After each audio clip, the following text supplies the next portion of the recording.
Drift Week 4, I ended up having like a gnarly crash with LZ. It was like my second lap ever at Grange. So I did one lap with my team, and LZ was in the middle. So we did that lap, and I was like, this is so sick. And then the next lap, like my team all kind of pulls off, and then it's just me and LZ, and he was like, hey, lead for me. And I was like, all right, second lap ever at Grange, you know, throw a nice entry and everything, get around like the first couple corners, and then there's like that back section, went too wide, dropped a tire, pulled my entire car like vertical, dude, and like slammed into the tire wall.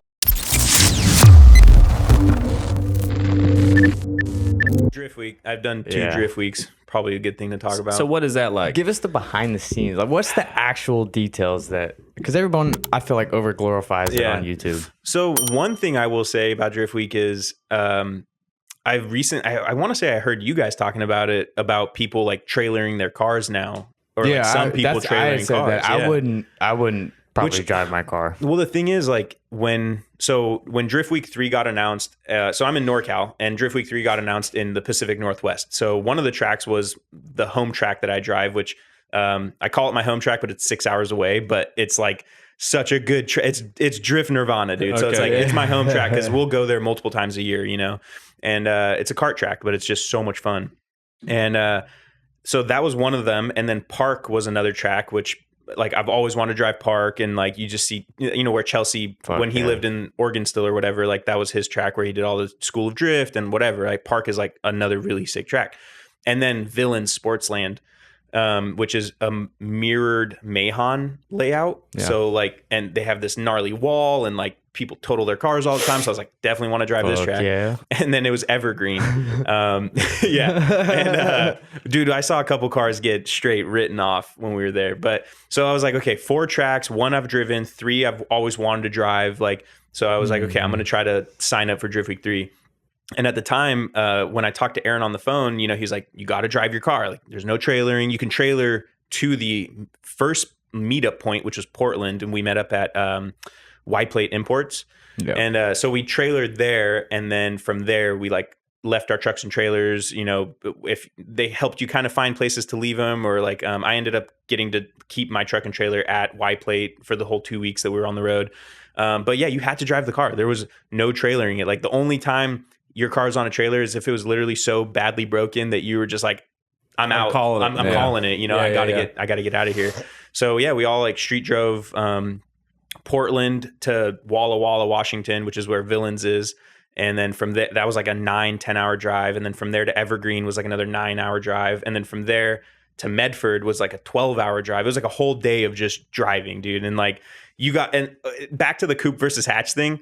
One of the reasons why I love the hatch is I've done 2 drift weeks and I've fit everything in the freaking hatch, dude. Like everything. Yeah, you got me there. You can't do that in the coupe. Gotcha, bitch. So, you got me there. I'll my radiators in my trunk. Yeah. So yeah, if you build your hatch for drift week, that's what you should do. Maybe, yeah. There we go. Because like, dude, seriously. So how many actual, not on track, how many actual miles is it? Does somebody have a thing that's like? I mean, it's different based on like drift week 1 and 2. It was insane. Like there's a reason why only YouTubers and big name people did it, because like they were driving states away, like, you know, between track days, you know, and they went across country. The first one didn't. Yeah, they went all the way. Now they do. It was like Texas to LA to Arizona to freaking like Illinois. I don't know. Like it was like super crazy distances, and it was actually pretty gnarly because they had to like finish a track day, clean up, and then start driving to the next state that night. But like when I did Drift Week, when we did number 3,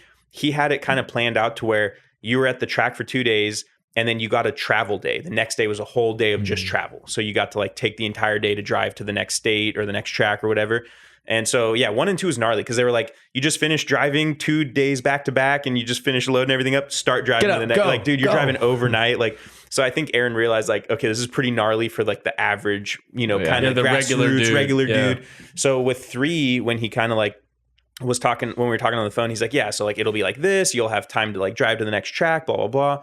And then the other like ins and outs, I guess, is that there's so much logistics with what Aaron does to plan it, to where he has like trucks and enclosed trailers to carry. Like he basically is like, hey, you can have a space for 1 tote, like one of those yellow black totes of spares.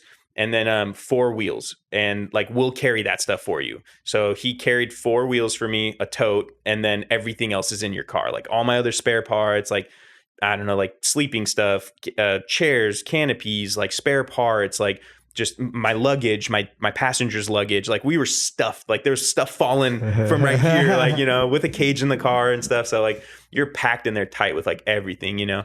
But yeah, it was just like, you show up to the first track day and you go from there to, you know, 2 days at one track. And then we just had Airbnbs, like for every town, we just rented a different Airbnb with a group. And it was cool. We got to like, some groups were like people that had never met each other and just became groups through the Facebook page that he made for everyone to meet each other. And then some of it was like me and my friends. There was like 5 of us from NorCal that got in for Drift Week 3. So we were like, okay, well, let's all just like get an Airbnb together and do the trip together type thing, you know? What's it cost, do you think? All told. What could you do it for if you were like an average dude, you got a car that you know will make the ride? Yeah. Or unless you fuck it up. You're right. But if you could get approved, how much would it cost? It would probably be roughly... The cheapest you could probably do, at least the 2 that I've done, the cheapest you could have done them was probably about $5,000 for the 2-week trip. And that's like probably having just enough tires to make it through each track, maybe like not getting to necessarily drive as much as you want, maybe, you know, if you spend a little bit more on more tires. Like I think I spent about $2,000 worth of tires for the first one. And I ended up coming home with like 6 brand new tires, or like 8 brand new tires. Like I didn't go through enough tires, you know? So I was like, okay, well, so you probably spent too much. Spent too much, you know? Yeah. And then the next one, I was like, okay, well, like I'll probably get less tires this time. I got less tires for the second one, and I still had leftover tires, you know? But then it's like, you just don't know how your trip's going to be, because Drift Week 3, pretty good for me. Like I got to drive a lot. I broke stuff here and there. Shout out to like random people in Washington who like let me come to their house and weld my subframe because I broke a tab off the subframe at Evergreen. Like, Tori, if you're watching this. But then like Drift Week, you know, some people like don't have any issues the whole time and you're just driving all the time, blowing through tires, like whatever, you know? And then like Drift Week 4, I ended up having a bunch of issues too, or you crash the car and you got to fix it. And like, you know, I ended up having like a gnarly crash with LZ at Grange, actually.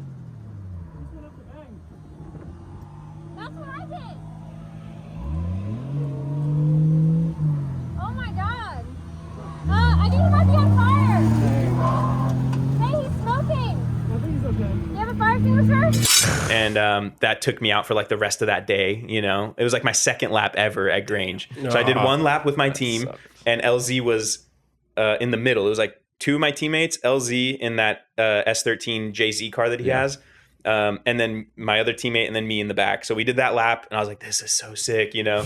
And then the next lap, like my team all kind of pulls off because they'd already been on track for a while, and then it's just me and LZ, and he was like, hey, lead for me. And I was like, all right, second lap ever at Grange, you know. And I send it, like throw a nice entry and everything, get around like the first couple corners, and then there's like that back section, and I just watching the videos back, like I just hit it wrong. Like I was just like nervous. You got, you know, LZ's behind me. I'm trying to put a good lead line. I'm going wide, went too wide, dropped a tire, pulled my entire car like vertical, dude, and like slammed into the tire wall and stuff, and like surprisingly didn't really break anything, but like just alignment was all off. Had to like go back and like check the whole car over. You got any footage of this? I do. Sick. Dude, you want to put it you're up? gonna have very to, much like to you're gonna have to put just all your media in a Google Drive folder and send it to me. Yeah, I got that'd be videos sick of footage. the team, and then the stuff with LZ and just other. I had like Drift Week 3, dude. I had a lap with Chelsea chasing me in his Pennzoil Mustang at the time, and just like same thing, just so nervous. I'm like, don't fuck up in front of Chelsea, you know. And like, mind you, the like 2 days before I did fuck up in front of Chelsea, I did a money shift 1-2-1. Dude, like going down the straight, dude. First gear, just pinned, dude. Second gear, pinned. Go to grab third, put it back into first. Lift the clutch, dude. It's just wow, And I was like, oh my God, just like throwing it in neutral. And Chelsea didn't rear end me. So shout out to Chelsea because he's actually good at avoiding crashes if he wants to. And damn good driver. I've done it again with other people chasing, and I've money shifted and just got rear ended, you know. And I'm like, damn, my fault. But you know, but yeah, man, it's like Drift Week in general is like the most amount of seat time with the most diverse amount of tracks that you could do in the smallest amount of time.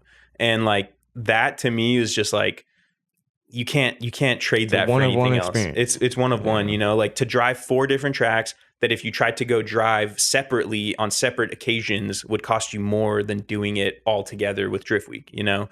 But then you got the aspect of you're driving the car every day, you know, like so it's nerve wracking, dude, because you're just like, you want to send it, you want to just drive hard and whatever. I gotta make sure I get to the next one. I got to drive home, you know, I got to drive back to the Airbnb. I mean, dude, Drift Week 3, we did a trans swap in our Airbnb garage.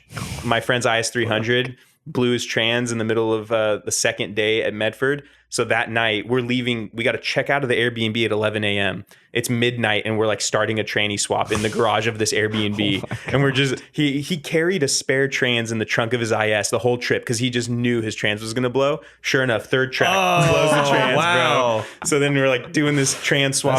Psychic. Dude, yeah, it was, so it's like, you just got memories that you can't get anywhere else, you know, like just doing that kind of stuff. We had this one Airbnb, had a 2-car garage, hot tub in the middle. So you're just like chilling in the middle of this garage. People are working on cars. You're chilling in the hot tub. Like, it's just like vibes that you just don't get, you know?